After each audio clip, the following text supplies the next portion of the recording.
Hi guys, and welcome to a new playlist. In this playlist videos, we're going to go ahead and cover everything that has to do with your POS system. So these are tutorials that will help you further configure settings, customize your menu templates, activate services that you need, and give you an overall overview of your POS and what needs to be done. Before logging into the POS for the first time, there are a few important steps that need to be completed inside CronySoft's back office. In this video, we'll cover how to download the POS software, prepare the employee login credentials, create or review the register, prepare the POS menu templates, and then configure the register settings. The main idea is pretty simple. Your back office setup should be ready before the POS is used. Let's begin with the first step, downloading and installing the POS software. From the back office, in the bottom left corner, click the three lines and open the menu and go to Downloads. Over here, you will see the available software downloads. Look for Crony POS 2.0 Windows file and click Download. Once the file is downloaded, install the POS software on the registered computer or POS terminal. After the installation is complete, keep the POS ready. But before logging in, we need to make sure the back office setup is complete. Let's go ahead and do that. Let's move forward to the employee setup. The POS login, it is connected to the employee record in the back office. So the employee must already exist before they can log into the POS. Go to the HR module, then open Employees. Find the specific employee or employees who will be using the POS and click the Edit button. Inside the employee setup, go to the Legacy POS section. This is where you can find or set up the employee's POS login information. In the Legacy POS section, you will see fields like POS username, POS receipt nickname, POS user password, and working group. The POS username and POS password are the credentials the employee will use when logging into the POS. So these two are pretty mandatory. The rest is optional. The POS receipt nickname, that can be used if you want a different name to appear on the receipts. The working group, that controls employees' access levels such as cashiers, manager, or administrator depending on how the store is set up. Once the username, password, nickname, and working group are confirmed, click Save.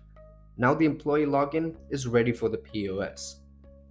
Next, we need to make sure the register is created in the back office. The register is what connects the physical POS terminal to the store setup. So go to the store module and open POS setup. On the screen, you will see the register listed with a register ID and register name. For example, the register may show as register ID 1 with the name POS-1. If the register is already created, you can review it from here. If a new register needs to be added, create it before trying to log in from the POS. You can simply click Add Register and add the first register. Each POS station should have its own register setup so the system knows which register is being used. Now before we open the register settings, we also need to make sure the POS menu template is ready. The POS menu template controls the buttons and menus that appear on the POS screen. This is where you prepare the main menu, department buttons, speed keys, item buttons, or any other custom buttons the store needs. For example, you may create a main menu template and then add buttons for departments, food items, speed keys, or specific item groups. Once the menu template is created and saved, it can be assigned to the register. This is important because the register needs to know which design template to load when the POS opens. To get a better understanding and know how to design your main menu templates, check out our menu template design video in our back office tutorials. Now that the menu template is ready, go back to the register in the POS setup and click the settings icon. This opens the register settings window. Over here, you can review or update the register name. Now go to the design template field and select the menu template that was created for this POS. And this will apply the menu layout that you created for this register. So when the employee logs into the POS will load the selected design template with the correct buttons and menu setup. After selecting the design template, choose a register template type. For example, this may be set to simple depending on the store's POS layout. This helps determine the style or layout type used on the POS screen. The register settings also includes device-related options. You may see settings for PAX, POS text camera, camera name, IP, number, port, COM port, weight scale, weight pull, and drawer type. If the store uses an integrated credit card device, enable PAX and enter the correct PAX IP and PAX port. For the cash drawer, select the drawer type, such as drawer connected to the printer, if the drawer opens through the receipt printer. If the store uses a weight scale, select the correct scale options. If no scale is being used, leave it as none. Review these settings carefully because they affect how the POS communicates with connected hardware. On the right side, you will see the tender options. This controls which payment and action buttons appear on the POS.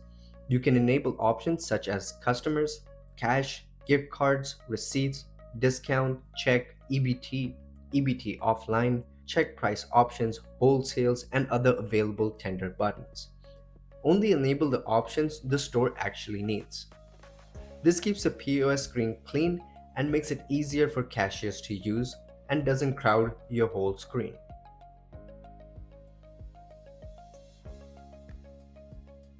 Further down, you may also see additional toggle settings. These can include options such as print QR on receipt, produce menu, reset menu, customer name, print order name, requires enter to search on lookup, and more. These settings depend on how the store operates. For example, if the store needs produce options on the POS, enable produce menu. If the store wants keyboard entry available, enable keyboard entry. Take your time with it, see the options that you need to apply, and after reviewing and adjusting the settings, you can click Save. At this point, the main back office preparation is complete. The POS software has been downloaded and installed, the employee login credentials are ready, the register is created, the POS menu template is prepared, the design template is assigned to the register, and the register settings are configured. Once these steps are completed, the POS can be opened and the employee can log in using the credentials created in the back office. This is why it's important to prepare the back office first, because the POS depends on the employee setup, register setup, menu templates, tender settings, and hardware settings to load correctly. And that completes the back office preparation for the POS setup. In the next video, we'll go through the first time login process, including entering the login credentials, selecting the store, and selecting the register. Thank you so much for watching, and I'll catch you guys in our next video.